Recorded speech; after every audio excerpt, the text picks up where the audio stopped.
और अब इस वक्त की बड़ी खबर जानिए। अब चंद मिनटों का इंतजार और इसके बाद प्रधानमंत्री नरेंद्र मोदी राज्यसभा में अपनी बात रखेंगे। दरअसल राष्ट्रपति के अभिभाषण पर चर्चा के बाद आज प्रधानमंत्री नरेंद्र मोदी सदन में जवाब देंगे और उम्मीद ये की जा रही है कि जिस तरीके से आप देख सकते हैं सीधे राज्यसभा की ये तस्वीरें, प्रधानमंत्री नरेंद्र मोदी अपनी बात रखते हैं। आदरणीय सभापति जी, पूरा विश्व अनेक चुनौतियों से जूझ रहा है। शायद ही किसी ने सोचा होगा कि मानव जात को ऐसे कठिन दौर से गुजरना पड़ेगा। ऐसी चुनौतियों के बीच इस दशक के प्रारंभ में ही हमारे आदरणीय राष्ट्रपति जी ने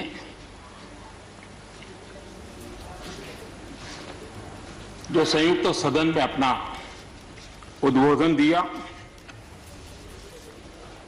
वो अपने आप में इस चुनौतियों भरे विश्व में एक नई आशा जगाने वाला, नया उमंग पैदा करने वाला और नया आत्मविश्वास पैदा करने वाला राष्ट्रपति जी का उद्बोधन रहा। आत्मनिर्भर भारत की राह दिखाने वाला और इस दशक के लिए एक मार्ग प्रशस्त करने वाला राष्ट्रपति जी का उद्बोधन रहा। आदरणीय सभापति जी, मैं राष्ट्रपति जी का तहे दिल से आभार व्यक्त करने के लिए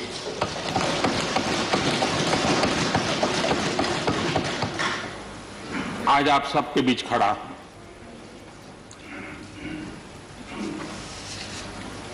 राज्यसभा में करीब 13-14 घंटे तक 50 से अधिक मान्य सदस्यों ने अपने विचार रखे, बहुमूल्य विचार रखे, अनेक पहलुओं पर विचार रखे और इसलिए मैं सभी आदरणीय सदस्यों का हृदयपूर्वक आभार भी व्यक्त करता हूं इस चर्चा को समृद्ध बनाने के लिए। अच्छा होता कि राष्ट्रपति जी का भाषण सुनने के लिए भी सब होते तो लोकतंत्र की गरिमा और बढ़ जाती और हम सबको कभी गीला शिकवा न रहता कि हमने राष्ट्रपति जी का भाषण सुना नहीं था। लेकिन राष्ट्रपति जी के भाषण की ताकत इतनी थी कि न सुनने के बावजूद भी बहुत कुछ बोल पाए। ये अपने आप में उस भाषण की ताकत थी, उन विचारों की ताकत थी, उन आदर्शों की ताकत थी कि जिसके कारण न सुनने के बाद भी बात पहुंच गई। और इसलिए मैं समझता हूं इस भाषण का मूल्य अनेक गुना है।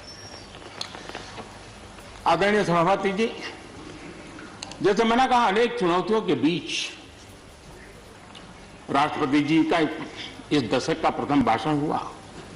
लेकिन यह भी सही है कि जरा पूरे विश्व पटल की तरफ देखते हैं, भारत के युवा मन को देखते हैं, तो ऐसा लगता है कि आज भारत सच्चे अर्थ में एक अवसरों की भूमि है। अनेक अवसर हमारा इंतजार कर रहे हैं और इसलिए जो देश युवा हो, जो देश उत्साह से भरा हुआ हो, जो देश अनेक सपनों को लेकर के संकल्प के साथ सिद्धि को प्राप्त करने के लिए प्रयासरत हो, वो देश इन अवसरों को कभी जाने नहीं दे सकता। हम सबके लिए ये भी एक अवसर है कि हम आजादी के 75 वर्ष में प्रवेश कर रहे हैं। ये अपने आप में एक प्रेरक अवसर है। हम जहां भी हो, जिस रूप में हो, मां भारती के संतान के रूप में इस आजादी के 75वें पर्व को हमने प्रेरणा का पर्व मनाना चाहिए। देश को आने वाले वर्षों के लिए तैयार करने के लिए कुछ न कुछ कर गुजरने का होना चाहिए। और 2047 में देश जब आजादी की शताब्दी मनाए तब हम देश को कहां तक ले जाएंगे, इन सपनों को बार बार हमने लेते रहना चाहिए। आज पूरे विश्व की नजर भारत पर है, भारत से अपेक्षाएं भी हैं और लोगों में एक विश्वास भी है कि अगर भारत ये कर लेगा दुनिया की बहुतेक समस्याओं का समाधान वहीं से हो जाएगा। ये विश्वास आज दुनिया में भारत के लिए बड़ा है। आदरणीय सभापति जी, जब मैं अवसरों की चर्चा कर रहा हूं तब महाकवि मैथिली शरण गुप्त जी की कविता को मैं उद्घोषित करना चाहूंगा। गुप्त जी ने कहा था, अवसर तेरे लिए खड़ा है, अवसर तेरे लिए खड़ा है, फिर भी तू चुपचाप पड़ा है। अवसर तेरे लिए खड़ा है, फिर भी तू चुपचाप पड़ा है। तेरा कर्म क्षेत्र बड़ा है, तेरा कर्म क्षेत्र बड़ा है, पल पल है अनमोल, पल पल है अनमोल। अरे भारत उठ, अरे भारत उठ, आंखें खोल। ये मैथिली शरण गुप्त जी ने कहा था। लेकिन मैं सोच रहा था, इस कालखंड में 21वीं सदी के आरंभ में अगर उनको लिखना होता तो क्या लिखते। मैं कल्पना करता था कि वो लिखते, अवसर तेरे लिए खड़ा है, अवसर तेरे लिए खड़ा है, तू आत्मविश्वास से भरा पड़ा है, तू आत्मविश्वास से भरा पड़ा है। हर बाधा, हर बाधा, हर बंदिश को तोड़, हर बाधा, हर बंदिश को तोड़। अरे भारत, अरे भारत, आत्मनिर्भरता के पथ पर दौड़, आत्मनिर्भरता के पथ पर दौड़।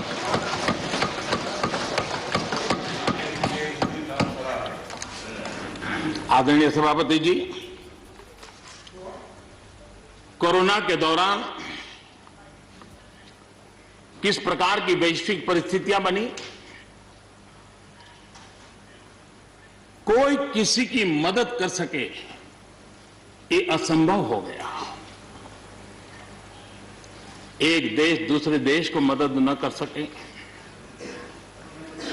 एक राज्य दूसरे राज्य को मदद न कर सके, यहां तक कि परिवार का एक सदस्य दूसरे परिवार की सदस्य की मदद न कर सके, वैसा माहौल कोरोना के कारण पैदा हुआ।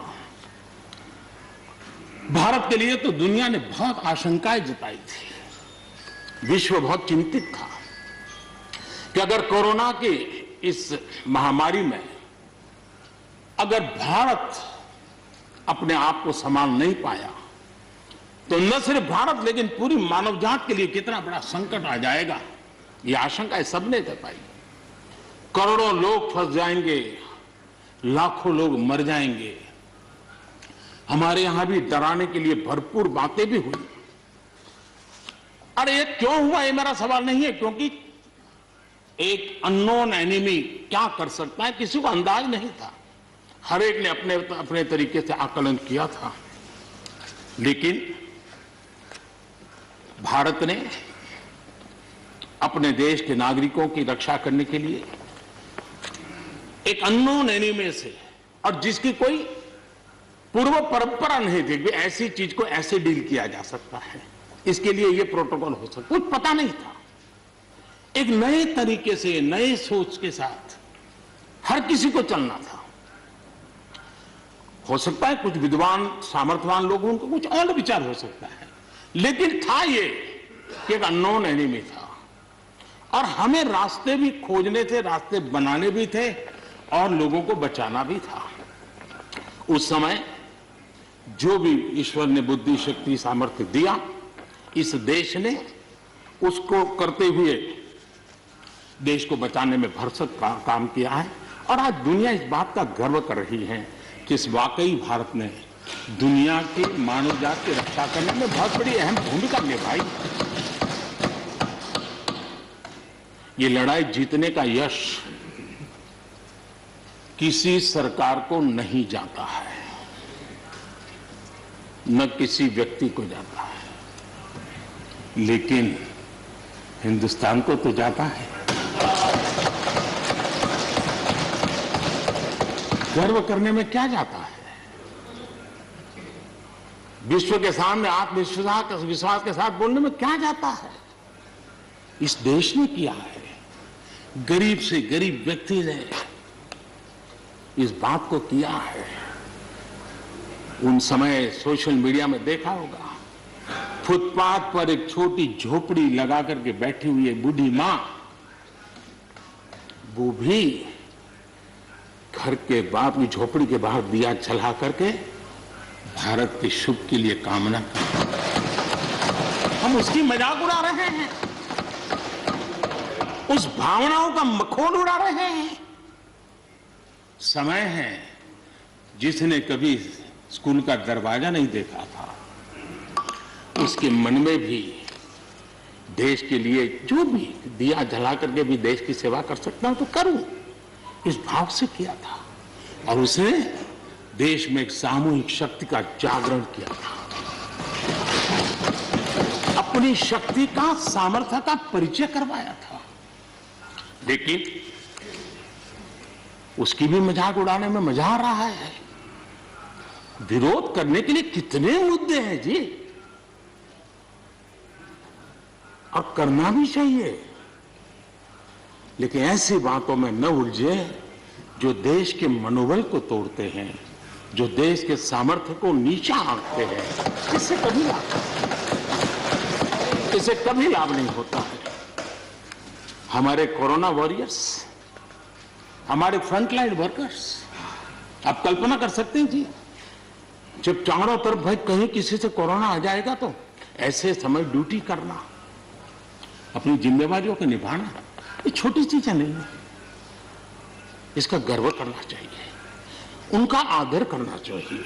और इन सब के प्रयासों का परिणाम है कि देश ने आज ये करके दिखाया। हम जरा भूतकाल की तरफ देखें, ये आलोचना के लिए नहीं है, उन स्थितियों को हमने जिया है। कभी चेचक की बात होती थी, कितना भय फैल जाता था, पोलियो कितना डरावना लगता था, उसकी वैक्सीन पाने के लिए क्या क्या मेहनत करनी पड़ती थी, कितनी तकलीफें उठानी पड़ती थी। मिलेगा, कब मिलेगा, कितना मिलेगा, कैसे मिलेगा, कैसे लगाएंगे, एक दिन हमने बिताए हैं। ऐसी स्थिति में उन दिनों को अगर याद करें तो पता चलेगा कि आज जिनको थर्ड वर्ल्ड कंट्रीज में गिना जाता है, वो देश मानव जात के कल्याण के लिए वैक्सीन लेकर के आ जाए। इतने कम समय में मिशन मोड में हमारे वैज्ञानिक भी जुटे रहे। ये मानव जात के इतिहास में भारत के योगदान एक गौरवपूर्ण गाथा है। इसका हम गौरव करें और उसी में से एक नए आत्मविश्वास की प्रेरणा भी जगती है। हमने उस नए आत्मविश्वास की प्रेरणा को जगाने के ऐसे प्रयासों को आज देश गर्व कर सकता है कि दुनिया का सबसे बड़ा टीकाकरण अभियान इसी मेरे देश में चल रहा है। विश्व में तेज गति से टीकाकरण आज कहीं हो रहा है तो इसी हम सब की मां भारती के गोद में हो रहा है। और भारत का ये सामर्थ्य कहां नहीं पहुंचा है। आज कोरोना ने भारत को दुनिया के साथ रिश्तों में एक नई ताकत दी है। जब शुरुआत में कौन सी दवाई काम करेगी, वैक्सीन नहीं थी, तो सारा विश्व का ध्यान भारत की दवाइयों पर गया। विश्व में फार्मेसी के हब के रूप में भारत उभर करके आया। 150 देशों में दवाई पहुंचाने का काम उस संकट काल में भी इस देश ने किया है। मानव जात की रक्षा के लिए हम पीछे नहीं। इतना ही नहीं, इन समय वैक्सीन के संबंध में भी विश्व बड़े गर्व के साथ कहता है कि हमारे पास भारत की वैक्सीन आ गई है, हमारे पास भारत की वैक्सीन आ गई है। हम सबको मालूम है कि दुनिया के बड़े बड़े अस्पताल में भी बड़े बड़े लोग भी जब ऑपरेशन कराने जाते हैं, कोई बड़े मेजर ऑपरेशन के लिए, और ऑपरेशन थिएटर में जाने के बाद प्रक्रिया शुरू होने के पहले उसकी आंखें ढूंढती हैं कि कोई हिंदुस्तानी डॉक्टर है कि नहीं है। और जैसे ही एकाध टीम के अंदर एकाध भी हिंदुस्तानी डॉक्टर दिखता है ना, उसका विश्वास हो जाता है अब ऑपरेशन। ये देश ने कमाया है, इसका हमें गर्व होना चाहिए। और इसलिए इसी गर्व को लेकर के हम आगे बढ़ रहे हैं। इस कोरोना में जैसे वैश्विक संबंधों में भारत ने अपनी एक विशिष्ट पहचान बनाई है, अपना स्थान बनाया है, वैसे ही भारत ने हमारे फेडरल स्ट्रक्चर को इस कोरोना के कालखंड में हमारी अंतर्भूत ताकत क्या है, संकट के समय हम कैसे मिलकर के काम कर सकते हैं, एक ही दिशा में सब शक्तियां लगा करके हम कैसे प्रयास कर सकते हैं, ये केंद्र और राज्य ने मिलकर के करके दिखाया है। न राज्यों को भी, क्योंकि इस सदन में राज्यों की अपनी फ्लेवर होती है, और इसलिए इस सदन में तो मैं विशेष रूप से राज्यों का भी अभिनंदन करता हूं, और कोऑपरेटिव फेडरलिज्म को ताकत देने का काम, इस कोरोना के संकट को अवसर में पलटने का काम हमारे सभी ने किया है। इसलिए सब कोई अभिनंदन के अधिकारी हैं। यहां पर लोकतंत्र को लेकर के काफी उपदेश दिए गए, बहुत कुछ कहा गया और लेकिन मैं नहीं मानता हूं कि जो बातें बताई गई हैं देश का कोई भी नागरिक इस पर भरोसा करेगा। भारत का लोकतंत्र ऐसा नहीं है कि जिसकी खाल हम इस प्रकार से उधेड़ सकते हैं। ऐसी गलती हम न करें। और मैं श्रीमान डेरेक जी की बात सुन रहा था, बढ़िया बढ़िया शब्दों का प्रयोग हो रहा था, फ्रीडम ऑफ स्पीच,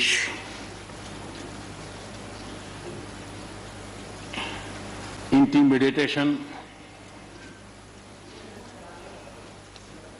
हाउडिंग। जब शब्द सुन रहा था तो लग रहा था कि ये बंगाल की बात बता रहे हैं कि देश की बता रहे हैं।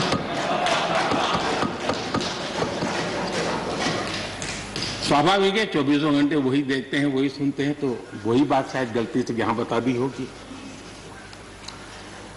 कांग्रेस के हमारे बाजवा साहब भी काफी अच्छा बता रहे थे इस बार, और इतना लंबा खींच करके बता रहे थे तो मुझे लग रहा था बस आप थोड़ी देर में ये इमरजेंसी तक पहुंच जाएंगे।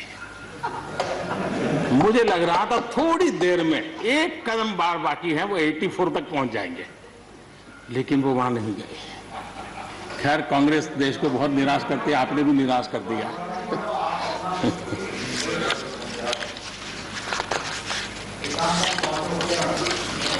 माननीय सभापति जी, मैं एक कोट इस सदन के सामने रखना चाहता हूं, और खास करके लोकतंत्र पर जो लोग शक उठाते हैं, भारत की मूलभूत शक्ति पर जो शक उठाते हैं, उनको तो मैं विशेष आग्रह से कहूंगा कि इसको समझने का प्रयास करें। हमारा लोकतंत्र किसी भी मायने में वेस्टर्न इंस्टीट्यूशन नहीं है, ये एक ह्यूमन इंस्टीट्यूशन है।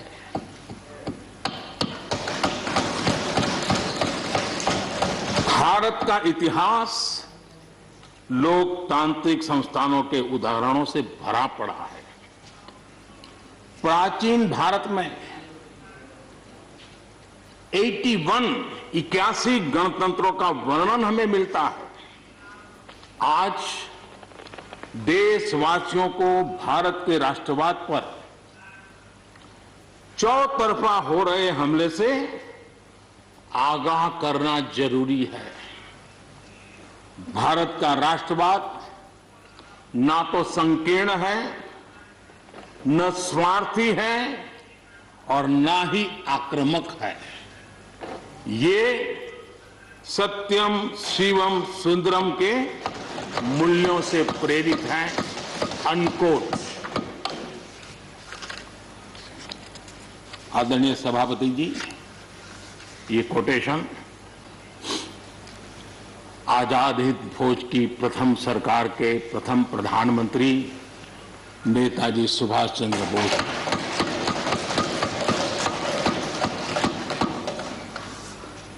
और संयोग है कि 125वीं जयंती आज हम मना रहे हैं। लेकिन दुर्भाग्य इस बात का है कि जाने अनजाने में हमने नेताजी की इस भावना को, नेताजी के इन विचारों को, नेताजी के इन आदर्शों को भुला दिया और उसका परिणाम है कि आज हमको कोसने लग गए। मैं तो कभी कभी हैरान हो जाता हूं। दुनिया जो हमें कोई शब्द पकड़ा देती, हम भी उसको पकड़ करके चल पड़ते हैं। दुनिया की सबसे बड़ी डेमोक्रेसी, दुनिया की सबसे बड़ी डेमोक्रेसी, दुनिया की सबसे बड़ी डेमोक्रेसी सुनते हैं, हमको भी अच्छा लगता है। हाँ यार, भारत विश्व की सबसे बड़ा लोकतंत्र। लेकिन हमने अपने युवा पीढ़ी को ये सिखाया नहीं कि भारत ये मदर ऑफ डेमोक्रेसी है, ये लोकतंत्र की जननी है। हम सिर्फ बड़ा लोकतंत्र है ऐसा नहीं है, यह देश लोकतंत्र की जननी है। ये बात हमें हमारी आने वाली पीढ़ियों को सिखानी होगी और हमें गर्व से इस बात को बोलना होगा, क्योंकि हमारे पूर्वजों ने विरासत हमें दी है। भारत की शासन व्यवस्था डेमोक्रेटिक है। सिर्फ इसी वजह से हम लोकतांत्रिक देश नहीं है। भारत की संस्कृति, भारत के संस्कार, भारत की परंपरा, भारत का मन लोकतांत्रिक है और इसलिए हमारी व्यवस्था लोकतांत्रिक है। ये है इसलिए ये है ऐसा नहीं है, मूलतः हम लोकतांत्रिक है इसलिए ये है। और ये कसौटी भी हो चुकी है देश की। आपातकाल के उन दिनों को याद कीजिए, न्यायपालिका का हाल क्या था, मीडिया का क्या हाल था, शासन का क्या हाल था। सब कुछ जेल खाने में परिवर्तित हो चुका था। लेकिन इस देश के संस्कार, इस देश का जनमन जो लोकतंत्र के रंगों से रंगा हुआ था, उसको कोई हिला नहीं पाया था। मौका मिलते ही उसने लोकतंत्र को प्रस्थापित कर दिया। ये लोगों की ताकत, ये हमारे संस्कारों की ताकत है, ये लोकतांत्रिक मूल्यों की ताकत है। मुद्दा ये नहीं है कौन सरकार नहीं, मैं उसकी चर्चा नहीं कर रहा हूं और न ही मैं ऐसी चीजों में अपना समय लगाने के लिए यहां आप लोगों ने मुझे बिठाया है। हमें लोकतांत्रिक मूल्यों की रक्षा करते हुए आगे बढ़ना है। आत्मनिर्भर भारत के संबंध में भी चर्चा हुई। मैं हमारे साथी धर्मेंद्र प्रधान जी के बहुत ही अभ्यासपूर्ण और आत्मनिर्भर भारत की हमारी दिशा क्या है उसका विख्यात विस्तृत उन्होंने बयान किया है। लेकिन एक बात सही है कि आर्थिक क्षेत्र में भी आज भारत की जो एक पहुंच बन रही है, कोरोना काल में दुनिया के लोग निवेश के लिए तरस रहे हैं, सारी बातें बाहर आ रही हैं। लेकिन भारत है जहां रिकॉर्ड निवेश हो रहा है। सारे तथ्य बता रहे हैं कि अनेक देशों की अर्थस्थिति डामाडोल है, जबकि दुनिया भारत में डबल डिजिट ग्रोथ का अनुमान लगा रही है।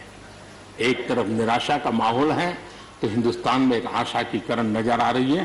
ये दुनिया की तरफ से आवाज उठ रही है। आज भारत का विदेशी मुद्रा भंडार रिकॉर्ड स्तर पर है।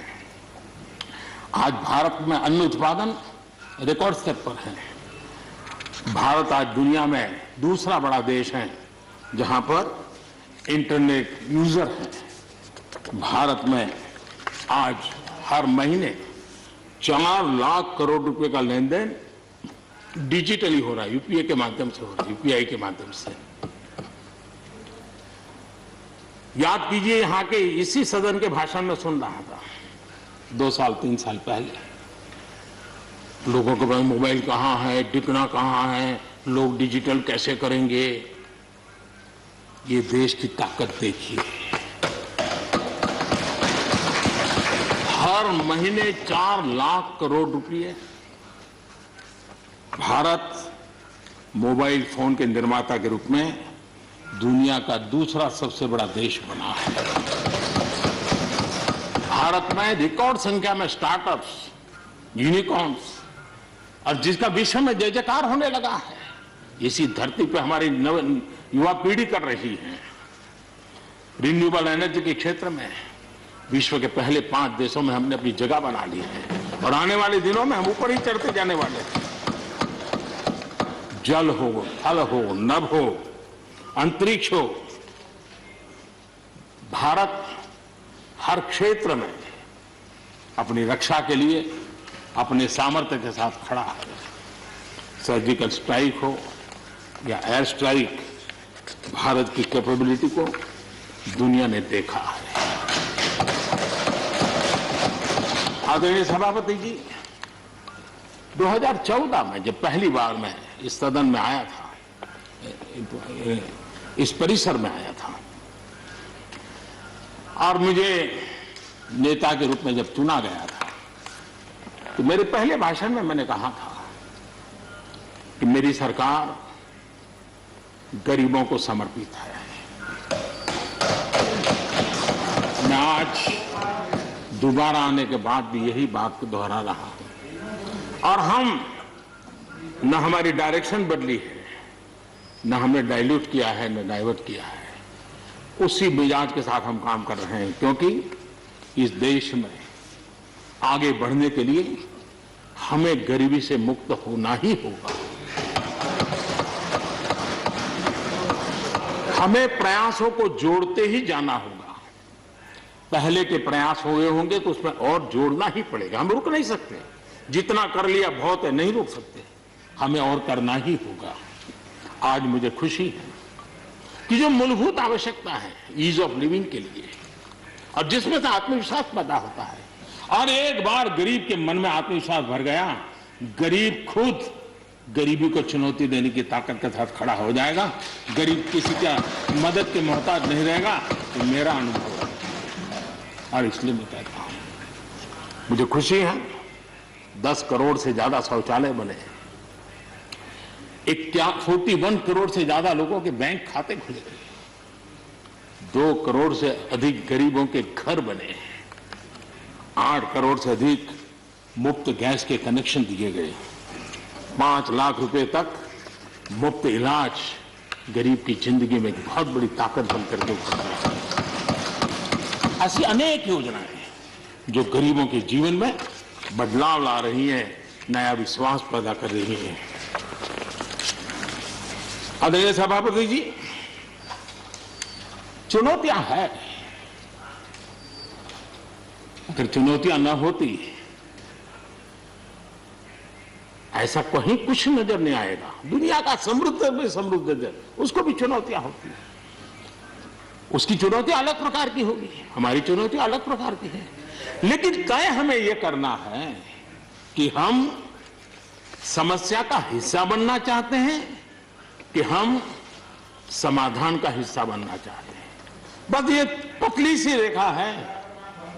अगर हम समस्या का हिस्सा बने तो राजनीति तो चल जाएगी, लेकिन अगर हम समाधान का माध्यम बनते हैं तो राष्ट्रनीति को 4 चांद लग जाते हैं।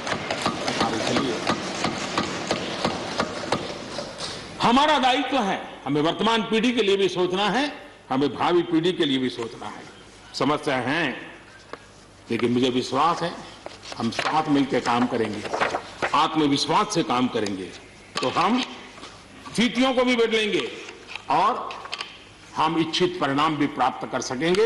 ये मेरा पक्का विश्वास है। आदरणीय सभापति जी, सदन में किसान आंदोलन की भरपूर चर्चा हुई है। ज्यादा से ज्यादा समय जो बातें बताई गई वो आंदोलन के संबंध में बताई गई। किस बात को लेकर के आंदोलन है उस पर सब मौन रहे। आंदोलन कैसा है, आंदोलन के साथ क्या हो रहा है, ये सारी बातें बहुत बताई गई, उसका भी महत्व है। लेकिन जो मूलभूत बात है, अच्छा होता कि उसकी विस्तार से चर्चा होती। वैसे हमारे माननीय कृषि मंत्री जी ने बहुत ही अच्छे ढंग से कुछ सवाल भी पूछे हैं। उन सवालों के जवाब तो नहीं मिलेंगे, मुझे खातरी है, लेकिन उन्होंने बहुत ही अच्छे ढंग से इस विषय की इस सदन में चर्चा की है। मैं आदरणीय देवेगौड़ा जी का बहुत आभारी हूं कि उन्होंने इस पूरी चर्चा को एक गांधीर्य दिया और उन्होंने सरकार के जो अच्छे प्रयास है उसकी सराहना भी की, क्योंकि वो किसानों के लिए समर्पित रहे हैं जीवन भर, और उन्होंने इस सरकार के प्रयासों की सराहना भी की और उन्होंने अच्छे सुझाव भी दिए। मैं आदरणीय देवेगौड़ा जी का हृदय से आभार व्यक्त करता हूं। आदरणीय सभापति जी, खेती की मूलभूत समस्या क्या है, उसकी जड़ें कहां है, मैं आज पूर्व प्रधानमंत्री चौधरी चरण सिंह जी ने जो विस्तार से वो बताया था उसी का जिक्र करना चाहता हूं।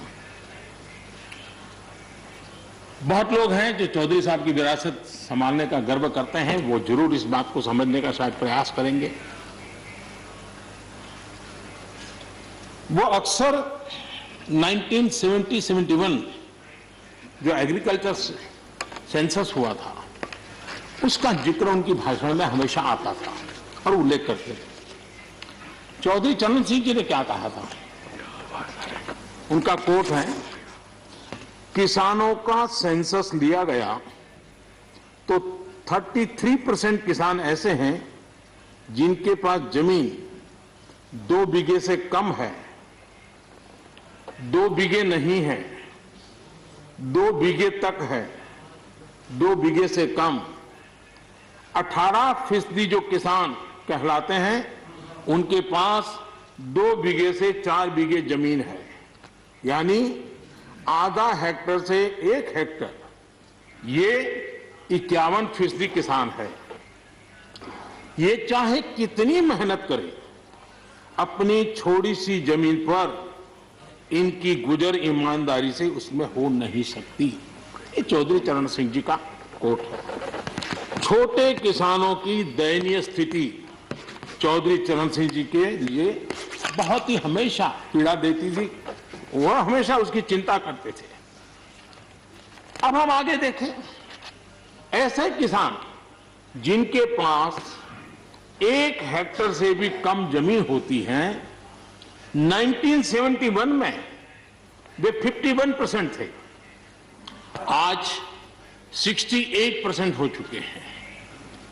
यानी देश में ऐसे किसानों की संख्या बढ़ रही है जिनके पास बहुत थोड़ी सी जमीन है। आज लघु और सीमांत किसानों की मिलाएं तो 86% ज्यादा किसान के पास 2 हेक्टर से भी कम जमीन है, और ऐसे किसानों की संख्या 12 करोड़ है। क्या इन 12 करोड़ किसानों के प्रति हमारी कोई जिम्मेवारी नहीं है? क्या देश की कोई जिम्मेवारी नहीं है?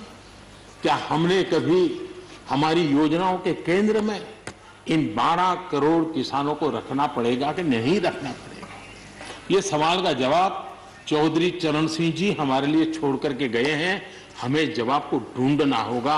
हमें चौधरी चरण सिंह जी को सच्ची श्रद्धांजलि देने के लिए भी इस काम के लिए जिसको जो सूझे, जिसको मौका मिले, सबने करना होगा, तब जाकर के हम इन कर सकते हैं। अब पहले की सरकारों की सोच में छोटा किसान था क्या? अगर एक बार हम थोड़ा सोचेंगे तो ध्यान आएगा। मैं आलोचना के लिए नहीं कह रहा, लेकिन हमने सचमुच में हम सब ने सोचने की आवश्यकता है। जब हम चुनाव आते ही एक कार्यक्रम करते हैं कर्ज माफी। अब वो किसान का कार्यक्रम है कि वोट का कार्यक्रम है, वो तो हिंदुस्तान में हर कोई भली भांति जानता है। लेकिन जब कर्ज माफी करते हैं तब छोटा किसान उससे वंचित रहता है, उसके नसीब में कुछ नहीं आता है, क्योंकि कर्ज माफी जो बैंक से लोन लेता है उसके लिए होती है। छोटा किसान का बेचारा बैंक में खाता नहीं, वो कहां लोन लेने जाएगा। हमने छोटे किसान के लिए नहीं किया है। भले ही हमने राजनीति करनी हो, 1-2 एकड़ जमीन वाले किसान जिसके पास बैंक का खाता भी नहीं है, न वो कर्ज लेता है, न कर्ज माफी का फायदा उसको मिलता है। उसी प्रकार से पहले की फसल बीमा योजना क्या थी? एक प्रकार से वो बीमा जो बैंक गारंटी के रूप में काम करता था, और वो भी छोटे किसान के लिए तो नसीब ही नहीं होता था। वो भी उन्हीं किसानों के लिए होता था जो बैंक से लोन लेता था और उसका इंश्योरेंस होता था, तो बैंक वालों को भी एक विश्वास हो जाता था, चल जाता था। आज 2 हेक्टेयर से कम कितने किसान हो गए जो बैंक से लोन? सिंचाई की सुविधा भी छोटे किसान के नसीब नहीं हुई। बड़े किसान तो बड़ा बड़ा पंप लगा देते थे, ट्यूबवेल कर देते थे, बिजली भी ले लेते थे और बिजली भी मुफ्त मिल जाती थी, उनका काम चल जाता था। छोटे किसान के लिए तो सिंचाई के भी लिए दिक्कत थी, वो तो कभी ट्यूबवेल लगा ही नहीं सकता था, कभी कभी तो उसको बड़े किसान से पानी खरीदना पड़ता था और जो दाम मांगे वो दाम देना पड़ता था। यूरिया, बड़े किसान को यूरिया प्राप्त करने का कोई प्रॉब्लम नहीं था, छोटा किसान को रात रात लाइन में खड़े रहना पड़ता था, उस पर डंडे चलते थे और कभी कभी तो बेचारा यूरिया के बिना घर वापस लौट जाता था। ये हम छोटे किसानों के हाल जानते हैं। 2014 के बाद हमने कुछ परिवर्तन किए। हमने फसल बीमा योजना का दायरा बढ़ा दिया ताकि किसान, छोटा किसान भी उसका फायदा ले सके, और बहुत मामूली रकम से ये काम शुरू किया। और पिछले 4-5 साल में फसल बीमा योजना के तहत 90,000 करोड़ रुपए, ये छोटी रकम नहीं है, 90,000 करोड़ रुपए उसके क्लेम किसानों को मिले। कर्ज माफी से भी आंकड़ा बड़ा हो जाता है। छोटा किसानों का किसान क्रेडिट कार्ड, हमारे यहाँ किसान क्रेडिट कार्ड हुए, लेकिन बड़े किसानों तक गए और वो बैंक से बहुत ही कुछ तो राज्यों में 0% से ब्याज से उनको मिल जाते थे पैसे, और उनके कोई कोई जो धंधा व्यापार होता था पैसे वहां भी लग जाते थे। छोटे किसान के नसीब में ये नहीं था। हमने तय किया हिंदुस्तान के हर किसान को किसान क्रेडिट कार्ड देंगे।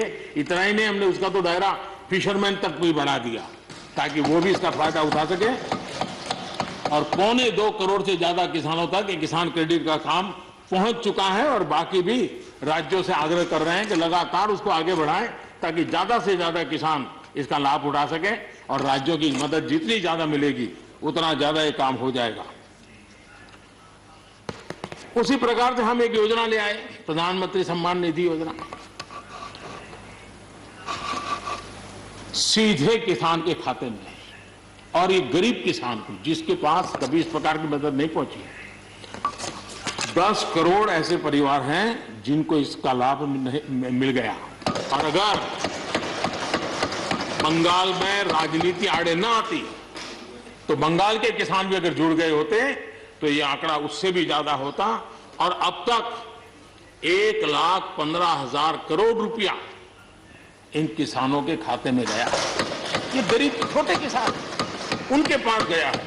हमारी सब योजनाओं के केंद्र बिंदु में सॉइल हेल्थ कार्ड, हमने 100% सॉइल हेल्थ कार्ड की बात कही, ताकि हमारे छोटे किसान को भी उसकी जमीन कैसी है, कौन सी उपज के लिए योग्य होगा, हमने 100% सॉइल हेल्थ कार्ड के लिए काम किया। उसी प्रकार से हमने यूरिया का निमकोटी 100% किया। 100% के पीछे इरादा हमारा यही था कि गरीब से गरीब किसान तक भी यूरिया पहुंचने में रुकावट ना हो, यूरिया डाइवर्ट होता है बंद हो, और उसमें हम सफल भी हुए। छोटे और सीमांत किसानों के लिए हमने पहली बार पेंशन की सुविधा की योजना लेकर के आए, और मैं देख रहा हूं कि धीरे धीरे हमारे छोटे किसान भी आ रहे हैं। उसी प्रकार से प्रधानमंत्री ग्राम सड़क योजना, प्रधानमंत्री ग्राम सड़क योजना ये सिर्फ एक रोड नहीं है, ये किसानों की गांव की जिंदगी को बदलने का एक बहुत बड़े यश रेखा होती है, और इसलिए हमने उस पर भी बल दिया। पहली बार हमने किसान रेल की कल्पना की। छोटा किसान का माल बिकता नहीं था, आज किसान रेल के कारण गांव का किसान रेलवे के माध्यम से मुंबई के बाजार तक अपना माल बेचने लगा, फल सब्जी बेचने लगा है, उसका लाभ ले रहा है, छोटे किसान को फायदा हो रहा है। किसान उड़ान के द्वारा हवाई जहाज से, अब जैसे हमारे नॉर्थ ईस्ट इतनी बढ़िया बढ़िया चीजें, लेकिन ट्रांसपोर्टेशन सिस्टम के अभाव में वहां का किसान हमारा बेनिफिट नहीं ले पाता था, आज उसको किसान उड़ान योजना का लाभ मिल रहा है। छोटे किसानों की परेशानियों से हर कोई परिचित है। समय समय पर उनके सशक्तिकरण की मांग भी उठी है। हमारे आदरणीय शरद पवार जी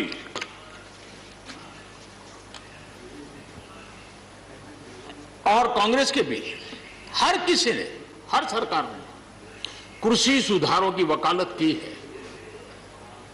कोई पीछे नहीं है, क्योंकि हर एक को लगता है कर पाए नहीं कर पाए अलग बात है, लेकिन ये होना चाहिए, ये बात हर एक की निकली हुई है। और आज नहीं, जब भी जो जहां थे सबने की हुई है। और शरद राव जी ने तो अभी एक बयान भी दिया कि भाई मैं सुधारों के पक्ष में हूं। ठीक है, पद्धति के संबंध में उनके मन में सवाल है, लेकिन सुधारों का विरोध नहीं किया है।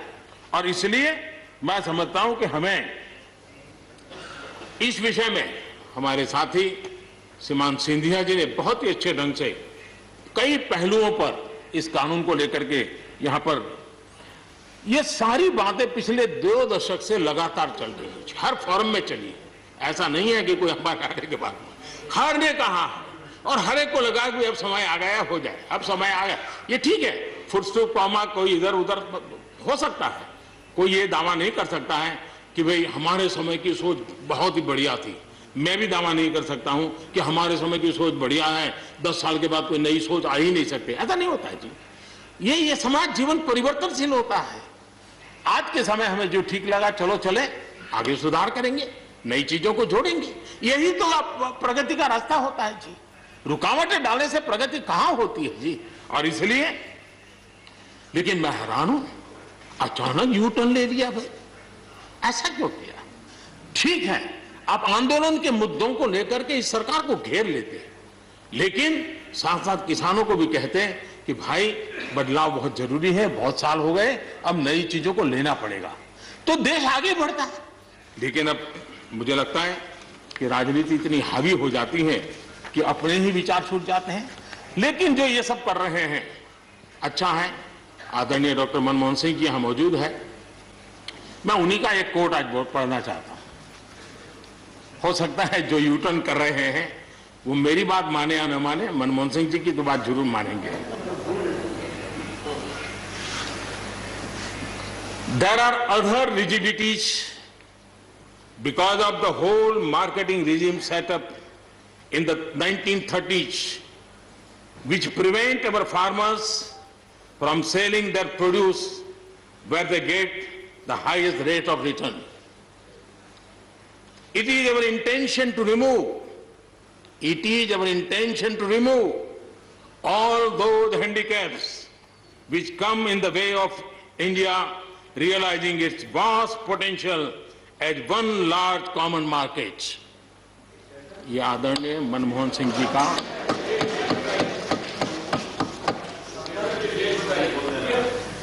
आदरणीय मनमोहन सिंह जी ने किसान को उपज बेचने की आजादी दिलाने, भारत को एक कृषि बाजार दिलाने के संबंध में अपना इरादा व्यक्त किया था और वो काम हम कर रहे हैं। और मुझे आप लोगों को गर्व होना चाहिए कि देखिए मनमोहन सिंह जी ने कहा था वो मोदी को करना पड़ रहा है, गर्व कीजिए।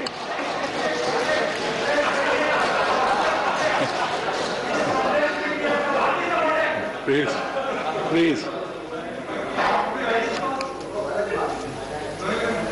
और मजा ये है कि जो लोग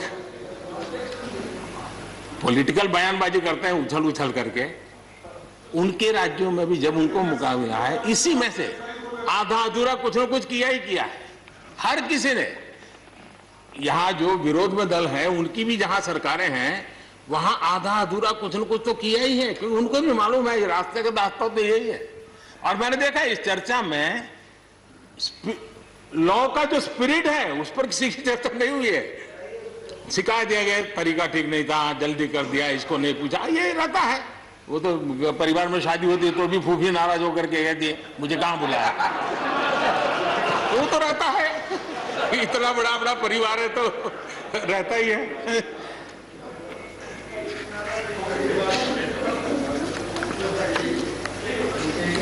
हम कुछ और बातों की ओर भी ध्यान दें।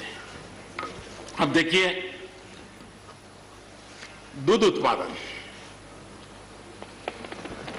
किसी बंधनों में बंधा हुआ नहीं है, न पशुपालक बंधनों में बंधा हुआ है, न दूध बंधनों में बंधा हुआ। लेकिन मजा देखिए,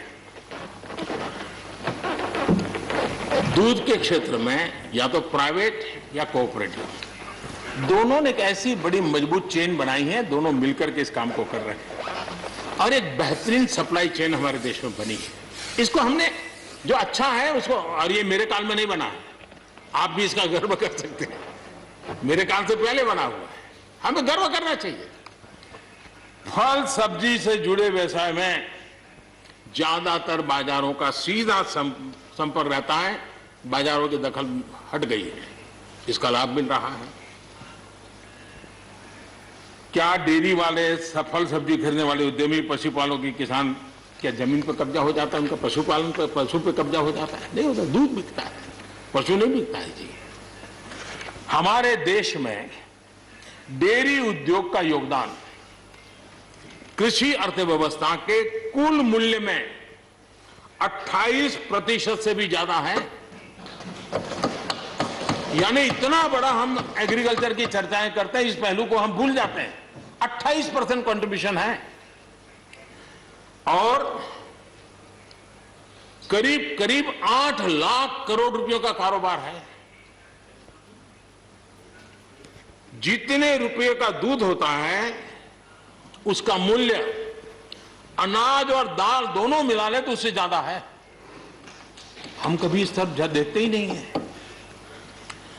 पशुपालकों को पूरी आजादी, अनाज और दाल पैदा करने वाले छोटे और सीमांत किसानों को जैसे पशुपालक को आजादी मिली है, इनको आजादी क्यों नहीं मिलनी चाहिए? और इन सवालों के जवाब हम ढूंढेंगे तो हम सही रास्ते पर चलेंगे। आदरणीय सभापति जी, ये बात सही है, जैसा हम लोगों की स्वभाव रहा है, घर में भी थोड़ा सा भी परिवर्तन करना हो तो घर में भी एक तनाव शुरू है। चेहरे यहां क्यों रखी, टेबल यहां क्यों रखा, घर में भी होता है। इतना बड़ा देश है और जिस प्रकार की परंपराओं से हम पले बढ़े हैं, तो ये मैं स्वाभाविक मानता हूं। जब भी कोई नई चीज आती है तो थोड़ा बहुत रहता ही है हमारे यहाँ, क्योंकि असमंजस की स्थिति भी रहती है। लेकिन जरा वो दिन याद कीजिए जब हरित क्रांति की बातें होती थी। हरित क्रांति के समय जो कृषि सुधार हुए, तब भी जो आशंकाएं हुई, जो आंदोलन हुए, ये वेल डॉक्यूमेंटेड है और ये देखने जैसा है। कृषि सुधार के लिए सख्त फैसले लेने के उस दौर में शास्त्री जी का हाल यह था कि अपने साथियों में से कोई कृषि मंत्री बनने को तैयार नहीं होता था, क्योंकि लगता था कि ऐसा है हाथ जल जाएंगे और किसान नाराज हो जाएंगे तो मेरी तो राजनीति समाप्त हो जाएगी। ये शास्त्री जी के समय की घटनाएं हैं। और अंत में शास्त्री जी को सी सुब्रमण्यम जी को कृषि मंत्री बनाना पड़ा था और उन्होंने रिफॉर्म्स की बातें की। योजना आयोग ने भी उसका विरोध किया था। मजा देखिए, योजना आयोग ने भी विरोध किया था। वित्त मंत्रालय सहित पूरी कैबिनेट के अंदर भी विरोध का स्वर उठा था। लेकिन देश की भलाई के लिए शास्त्री जी आगे बढ़े और लेफ्ट पार्टी जो आज भाषा बोलते हैं ना, वही उस समय बोलते थे। वो यही कहते हैं, अमेरिका के इशारे पर शास्त्री जी ये कर रहे हैं, अमेरिका के इशारे पर कांग्रेस ये कर रही है। सारा जितना आज मेरे खाते में जमा है ना, वो पहले आपके यहां बैंक में अकाउंट में था। सब कुछ अमेरिका के एजेंट कह दिया जाता था हमारे नेता, कांग्रेस के नेताओं को। ये सब कुछ लेफ्ट वाले जो आज भाषा बोलते हैं, वो उस समय भी उन्होंने यही भाषा बोली थी। कृषि सुधारों को छोटे किसानों को बर्बाद करने वाला बताया गया था। देश भर में हजारों प्रदर्शन आयोजित हुए थे, बड़ा मूवमेंट चला था। इसी माहौल में भी लाल बहादुर शास्त्री जी और उसके बाद की सरकार जो करती रही, उसी का परिणाम है कि जो हम कभी PL 480 मंगवा करके खाते थे, आज देश अपने किसान ने अपनी मिट्टी से पैदा की चीजें को खाता है।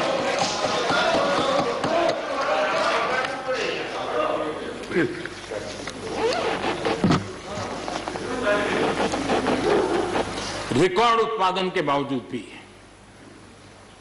हमारे कृषि क्षेत्र में समस्याएं हैं। कोई ये तो मना नहीं कर सकता है समस्याएं नहीं है, लेकिन समस्याओं का समाधान हम सबको मिलकर के करना होगा। और मैं मानता हूं कि अब समय ज्यादा इंतजार नहीं करेगा। हमारे राम गोपाल जी ने बहुत ही अच्छी बात कही कि उन्होंने कहा कि कोरोना लॉकडाउन में भी हमारे किसानों ने रिकॉर्ड उत्पादन किया। सरकार ने भी बीज, खाद, सारी चीजें कोरोना काल में भी पहुंचाने में कोई कमी नहीं होने दी, कोई संकट नहीं आने दिया, और उसका सामूहिक परिणाम मिला कि देश के पास यह भंडार भरा रहा। उपज की रिकॉर्ड खरीदी भी इस कोरोना काल में ही हुई। तो मैं समझता हूं कि हमने नए नए उपाय खोज करके आगे बढ़ना होगा। और जैसा मैंने कहा, कोई भी हम कई कानून है, हर कानून में 2 साल 5 साल के बाद, कभी 2 महीने 2-3 महीने के बाद सुधार करते ही करते हैं। हम कोई स्टैटिक अवस्था में जीने वाले लोग थोड़े हैं जी। जब अच्छे सुझाव आते हैं तो अच्छे सुधार भी आते हैं, और सरकार भी अच्छे सुझावों को, और सिर्फ हमारी नहीं, हर सरकार ने अच्छे सुझावों को स्वीकार किया। यही तो लोकतंत्र की परंपरा है। और इसलिए अच्छा करने के लिए अच्छे सुझावों के साथ, अच्छे सुधारों की तैयारी के साथ हम सबको आगे बढ़ना चाहिए। मैं आप सबको निमंत्रण देता हूं, आइए हम देश को आगे ले जाने के लिए, कृषि क्षेत्र की समस्याओं का समाधान करने के लिए आंदोलनकारियों को समझाते हुए हमने देश को आगे ले जाना होगा। हो सकता है कि शायद आज नहीं तो कल जो भी यहां होगा, किसी न किसी को यह काम करना ही पड़ेगा। आज मैंने किया है, गालियां मेरे खाते में जाने दो, लेकिन इस अच्छा करने में आप जुड़ जाओ। बुरा हो मेरे खाते में, अच्छा हो आपके खाते में, आओ मिलकर के चले।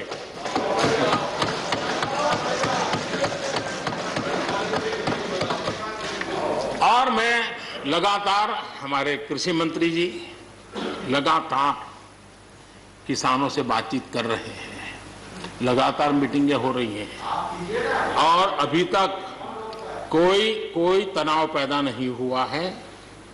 एक दूसरे की बात को समझने का, समझाने का प्रयास चल रहा है। और हम लगातार आंदोलन से जुड़े लोगों से प्रार्थना करते हैं कि आप आंदोलन करना आपका हक है, लेकिन इस प्रकार से बुजुर्ग लोग वहां बैठे, ये ठीक नहीं है। आप उनको सबको ले जाइए, आप आंदोलन को खत्म कीजिए। आगे बढ़ने के लिए मिल बैठ करके चर्चा करेंगे, रास्ता खुले है। ये सब हमने कहा है। मैं आज भी इस सदन से माध्यम से भी निमंत्रण देता हूं। आदरणीय सभापति जी, ये बात निश्चित है, हमारी खेती को खुशहाल बनाने के लिए फैसले लेने का ये समय है। इस समय को हमने गंवा नहीं देना चाहिए। हमें आगे बढ़ना चाहिए, देश को पीछे नहीं ले जाना चाहिए। पक्ष हो, विपक्ष हो, आंदोलनरत साथी हो, इन सुधारों को हमने मौका देना चाहिए और एक बार देखना चाहिए कि इस परिवर्तन से हमें लाभ होता है कि नहीं होता है। कोई कमी हो तो उसको ठीक करेंगे और कहीं ढिलाई है तो उसको कसेंगे। ऐसा तो है नहीं कि सब दरवाजे बंद कर दिए बस। और इसलिए मैं कहता हूं, मैं विश्वास दिलाता हूं कि मंडियां अधिक आधुनिक बने, अधिक प्रतिस्पर्धी होगी।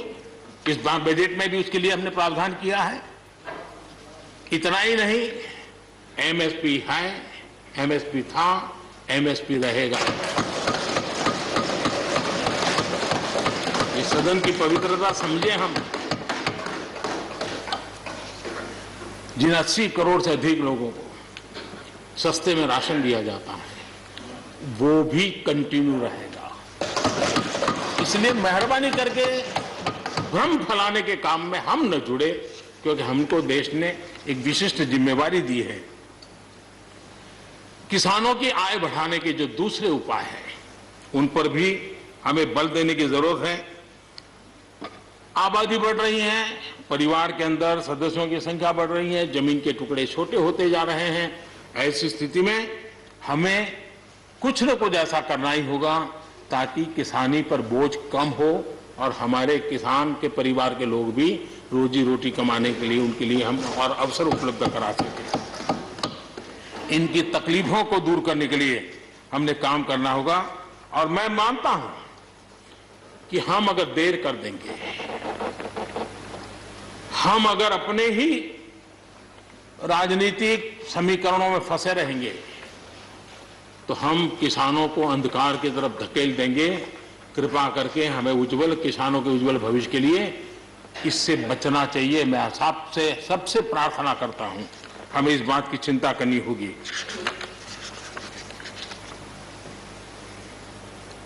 आदरणीय सभापति जी, डेयरी और पशुपालन हमारे कृषि क्षेत्र के साथ बढ़ावा देने की जरूरत है ताकि हमारा किसान पगभर हो। उसी प्रकार इसी काम के लिए हमने फुट एंड माउथ डिसीज के लिए एक बहुत बड़ा अभियान चलाया है ताकि वो किसान को या पशुपालक जो बाय एंड लार्ज किसानी से जुड़ा हुआ रहता है उसको भी लाभ होगा।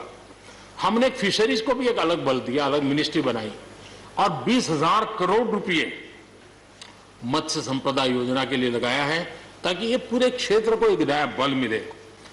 स्वीट रिवॉल्यूशन, भारत में बहुत संभावनाएं हैं और इसलिए भारत ने किसानों, उसके लिए बहुत जमीन की जरूरत नहीं, अपने ही खेत के कोने में वो कर दें तो भी साल में 40,000, 50,000, लाख रुपया, 2 लाख रुपया कमा लेगा वो।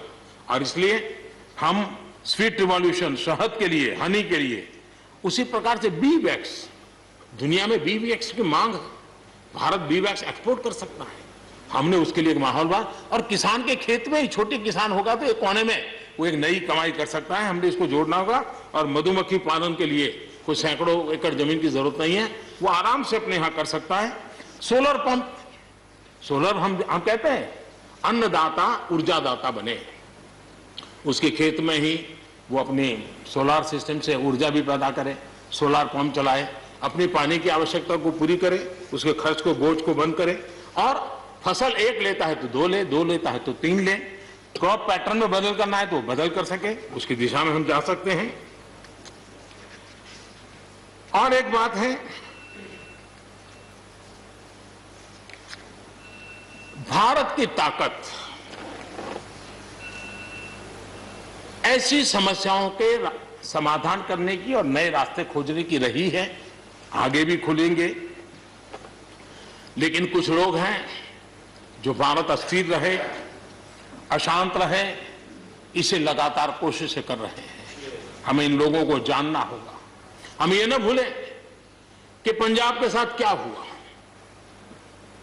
जब बंटवारा हुआ सबसे ज्यादा भुगतना पड़ा पंजाब को। जब 84 के दंगे हुए सबसे ज्यादा आंसू बहे पंजाब के, सबसे ज्यादा दर्दनाक घटनाओं का शिकार होना पड़ा पंजाब को। जो जम्मू कश्मीर में हुआ, निर्दोषों को मौत के घाट उतार दिया गया। जो नॉर्थ ईस्ट में होता रहा, आए दिन बम बंदूक और गोलियों का कारोबार चलता रहा। ये सारी चीजों ने देश को किसी न किसी रूप में बहुत नुकसान किया है।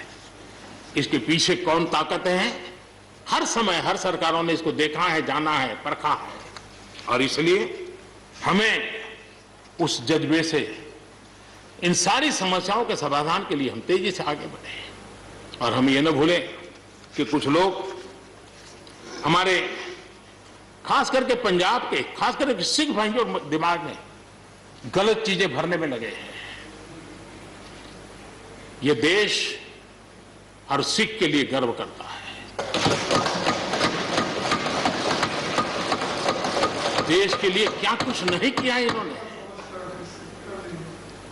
उनका जितना हम आदर करें उतना कम है।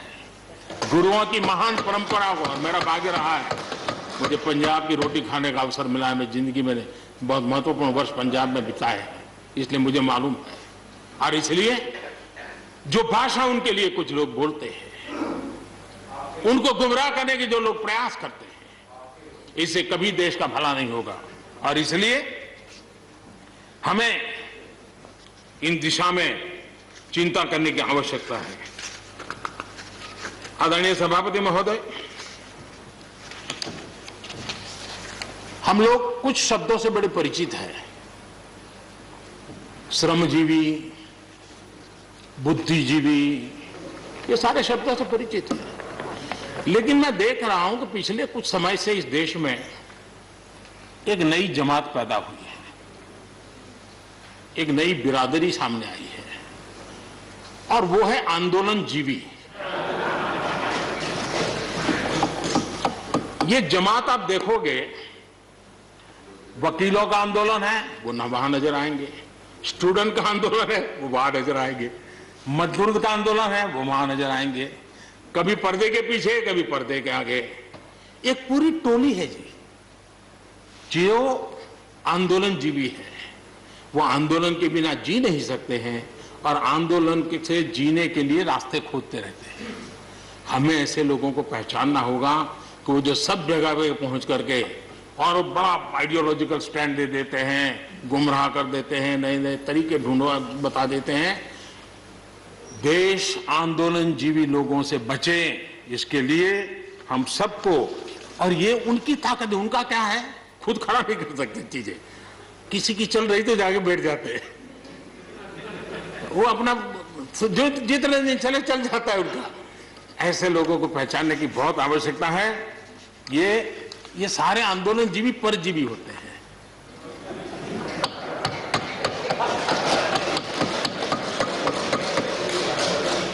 और यहां पर सब लोगों को मेरी बात से आनंद इसलिए होगा कि आप जहां जहां सरकारें चलाते होंगे, आपको भी ऐसे परजीवी आंदोलनजीवियों का अनुभव होता होगा। और इसलिए उसी प्रकार से एक नया मैं चीज देख रहा हूं, देश प्रगति कर रहा है, हम एफडीआई की बात कर रहे हैं, फॉरेन डायरेक्ट इन्वेस्टमेंट, लेकिन मैं देख रहा हूं इन दिनों एक नया एफडीआई मैदान में आया है। ये नए एफडीआई से देश को बचाना ही, एफडीआई चाहिए, फॉरेन डायरेक्ट इन्वेस्टमेंट, लेकिन ये जो नया एफडीआई नजर का आ रहा है, ये नए एफडीआई से जरूर बचना होगा। और ये नया एफडीआई है foreign destructive ideology, foreign destructive ideology. और इसलिए इस एफडीआई से देश को बचाने के लिए हमने और जागरूक रहने की जरूरत है। आदरणीय सभापति जी, हमारे देश के विकास के लिए ग्रामीण अर्थव्यवस्था, इसका अपना एक मूल्य है। ग्रामीण अर्थव्यवस्था हमारे आत्मनिर्भर भारत का एक अहम स्तंभ है। आत्मनिर्भर भारत ये किसी सरकार का कार्यक्रम नहीं हो सकता है और होना भी नहीं चाहिए। ये 130 करोड़ देशवासियों के संकल्प होने चाहिए। हमें गर्व होना चाहिए और इसमें कोई दुविधा नहीं होनी चाहिए। और महात्मा गांधी जैसे महापुरुषों ने हमें यही रास्ता दिखाया था। अगर हम वहां से थोड़े हट गए हैं तो वापस उस पटरी पर आने की जरूरत है और आत्मनिर्भर भारत के रास्ते पर हमको बढ़ना ही होगा। गांव और शहर की खाई को अगर हमें पाटना है तो उसके लिए भी हमें आत्मनिर्भर भारत की ओर बढ़ना ही होगा। और मुझे विश्वास है कि हम उन बातों को लेकर के जब आगे बढ़ रहे हैं तो हमारे देश के सामान्य मानवी का विश्वास बढ़े।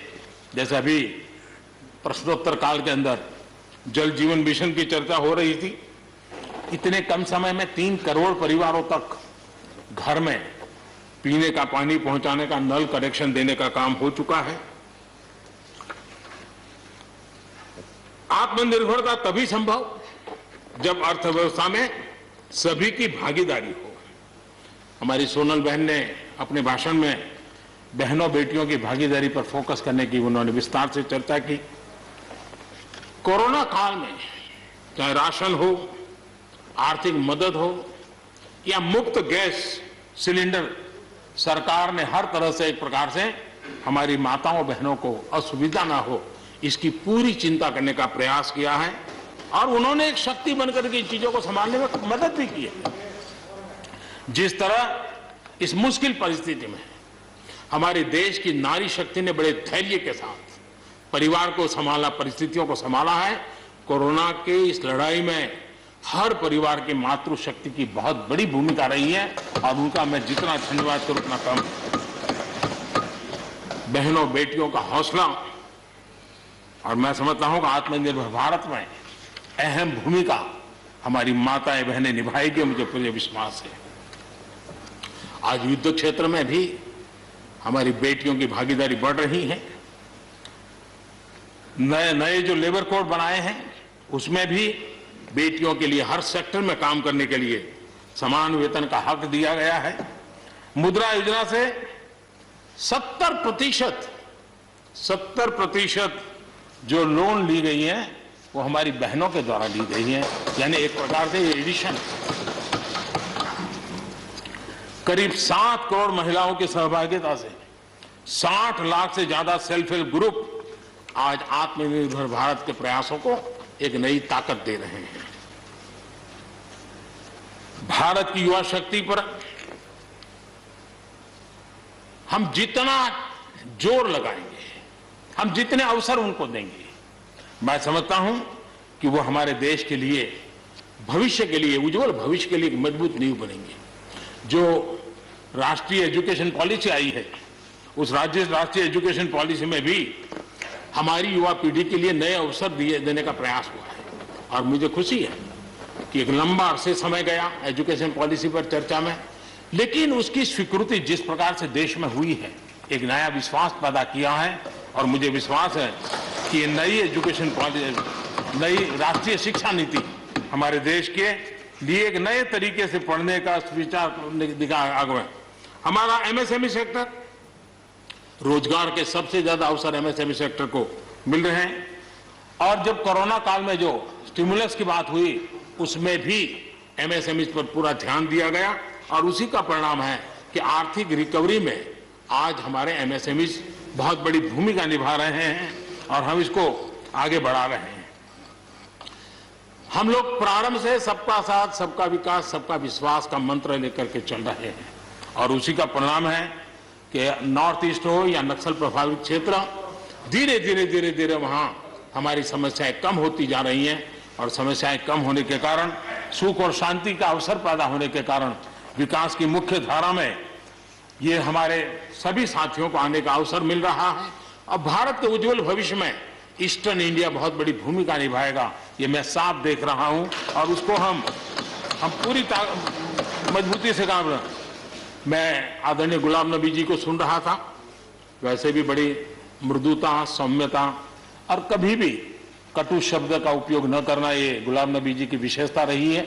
और मैं मानता हूं कि हम सभी जो सांसदगण हैं उन्होंने उनसे ये सीखने जैसी चीज है और इसलिए मैं उनका आदर भी करता हूं।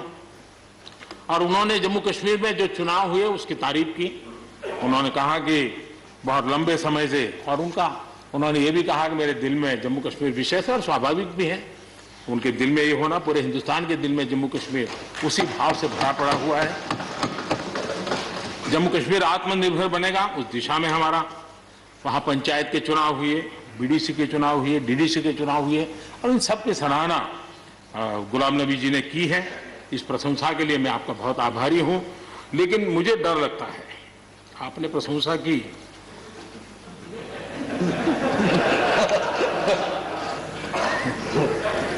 मुझे विश्वास है कि आपकी पार्टी वाले इसको उचित स्पिरिट में लेंगे।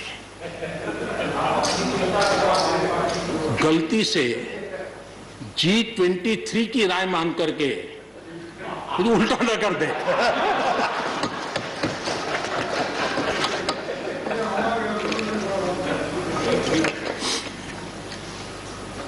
आदरणीय सभापति महोदय, कोरोना के चुनौतीपूर्ण दौर में सीमा पर भी चुनौती देने की कोशिश हुई। हमारे वीर जवानों के हौसले और कुशलता ने सटीक जवाब दिया है। हर हिंदुस्तानी के इस बात पर गर्व है। मुश्किल परिस्थितियों में भी हमारे जवान डट करके खड़े रहे हैं। तमाम साथियों ने भी हमारे जवानों के शौर्य की सराहना की है, मैं उनका आभारी हूं। LAC पर जो स्थिति बनी है उस पर भारत का रुख बहुत स्पष्ट है और देश इसको भली भांति देख भी रहा है और गर्व भी कर रहा है। बॉर्डर इंफ्रास्ट्रक्चर और बॉर्डर सिक्योरिटी को लेकर हमारी प्रतिबद्धता में किसी प्रकार की ढील आने का सवाल ही नहीं होता है, गुंजाइश ही नहीं है। और जो लोग हमारा लालन पालन और हमारे विचारों का हमारा उछेर देखते हैं वो कभी इस विषय में हमें सवाल ही नहीं करेंगे। उनको मालूम है हम इसके लिए डटे हुए रहने वाले लोग हैं और इसलिए हम इन विषयों में कहीं पर भी पीछे नहीं है। आदरणीय सभापति जी, इस सदन की उत्तम चर्चा के लिए मैं सबका धन्यवाद करते हुए आखिर में एक मंत्र का उल्लेख करते हुए अपनी वाणी को मैं विराम दूंगा। हमारे यहां वेदों में एक महान विचार प्राप्त होता है और हम सब के लिए 130 करोड़ देशवासियों के लिए ये मंत्र अपने आप में बहुत बड़ी प्रेरणा है। वेदों का ये मंत्र कहता है, अयुतो अहम, अयुतो में आत्मा, अयुतो अहम, अयुतो में आत्मा, अयुतम में चक्षुः, अयुतम श्रोत्रम, अयुतो अहम, अयुतो में आत्मा, अयुतम में चक्षुः, अयुतम श्रोत्रम। यानी मैं एक नहीं हूं, मैं अकेला नहीं हूं, मैं अपने साथ करोड़ों मानवों को देखता हूं, अनुभव करता हूं। इसलिए मेरी आत्मिक शक्ति करोड़ों की है, मेरे साथ करोड़ों की दृष्टि है, मेरे साथ करोड़ों की श्रवण शक्ति, कर्म शक्ति भी है। आदरणीय सभापति जी, वेदों की इसी भावना से, इसी चेतना से 130 करोड़ से अधिक देशवासियों वाला भारत सबको साथ लेकर के आगे बढ़ रहा है। आज 130 करोड़ देशवासियों के सपने आज हिंदुस्तान के सपने हैं। आज 130 करोड़ देशवासियों की आकांक्षाएं इस देश की आकांक्षाएं हैं। आज 130 करोड़ देशवासियों का भविष्य भारत के उज्जवल भविष्य की गारंटी है। और इसलिए आज जब देश नीतियां बना रहा है, प्रयास कर रहा है, तो वो केवल तत्कालीन हानि लाभ के लिए नहीं, लेकिन एक लंबे दूरगामी और 2047 में देश जब आजादी का शतक मनाएगा तब देश को नई ऊंचाइयों पर ले जाने के सपनों को लेकर के नींव रखी जा रही है। और मुझे विश्वास है कि इस काम को हम पूरा करने में अवश्य सफल होंगे। मैं फिर एक बार आदरणीय राष्ट्रपति जी के उद्बोधन के लिए मैं उनका आदरपूर्वक धन्यवाद करते हुए, उनका अभिनंदन करते हुए, सदन में भी जिस तरह चर्चा हुई, और मैं सच बताता हूं, चर्चा का स्तर भी अच्छा था, वातावरण भी अच्छा था। ये ठीक है कि इससे कितने लाभ होते हैं, मुझ पर भी कितना हमला हुआ, हर प्रकार से जो भी कहा जा सकता है कहा, लेकिन मुझे बहुत आनंद हुआ कि मैं कम से कम आपके काम तो आया। देखिए, आपके मन में एक तो कोरोना के कारण ज्यादा जाना आना होता नहीं होगा, फंसे रहते होंगे और घर में भी खिचखिच चलती होगी। अब इतना गुस्सा यहां निकाल दिया तो आपका मन कितना हल्का हो गया, आप घर के अंदर कितनी खुशी चैन से समय बिताते होंगे। तो ये आनंद जो आपको मिला है, इसके लिए मैं काम आया, ये भी मैं अपना सौभाग्य मानता हूं और मैं चाहूंगा ये आनंद लगातार लेते रहिए, चर्चा करते रहिए, लगातार चर्चा करते रहिए, सदन को जीवंत बनाते रखिए। मोदी है, मौका लीजिए। बहुत बहुत धन्यवाद। धन्यवाद प्रधानमंत्री जी। I shall now put the amendments which have been moved to vote. Amendment number 11 to 18 by Tiruchi Sivan. तो राष्ट्रपति के अभिभाषण पर चर्चा का जवाब दे रहे थे प्रधानमंत्री नरेंद्र मोदी और जमकर उन्होंने विपक्ष पर भी हमला किया, अपनी तमाम बातें भी रखी। पीएम मोदी की बड़ी बातें भी हम आपको दिखा रहे हैं। देखिए, सिर्फ राजनीति के लिए किसानों को भरमाया जा रहा है। कानून को आना चाहिए, अगर कोई कमी होगी तो उसको दूर करेंगे, उसमें बदलाव करेंगे। साथ ही उन्होंने कहा कि एमएसपी थी, है और आगे भी रहेगी। जो कृषि सुधार की बात करते थे वो आज यू टर्न ले रहे हैं। किसान आंदोलन खत्म करें, किसानों से एक बार फिर से उन्होंने अपील की और कहा कि सरकार से बात करें। पंजाब के किसानों को भड़काने की कोशिश हो रही है, उनके दिमाग में बातें भरी जा रही हैं।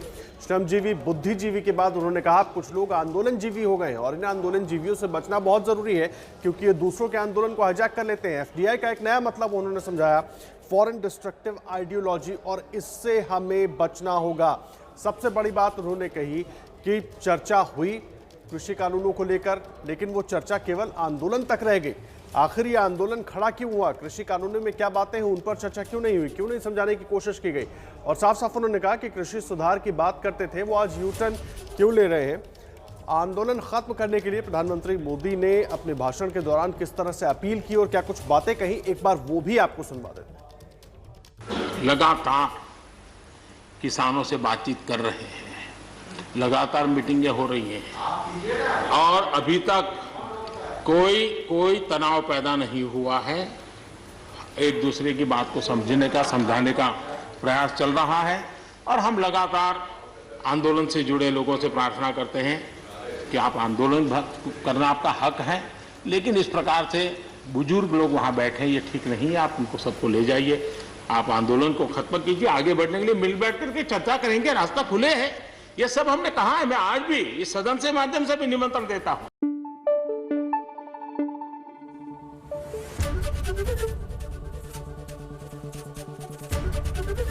एबीपी न्यूज आपको रखे आगे।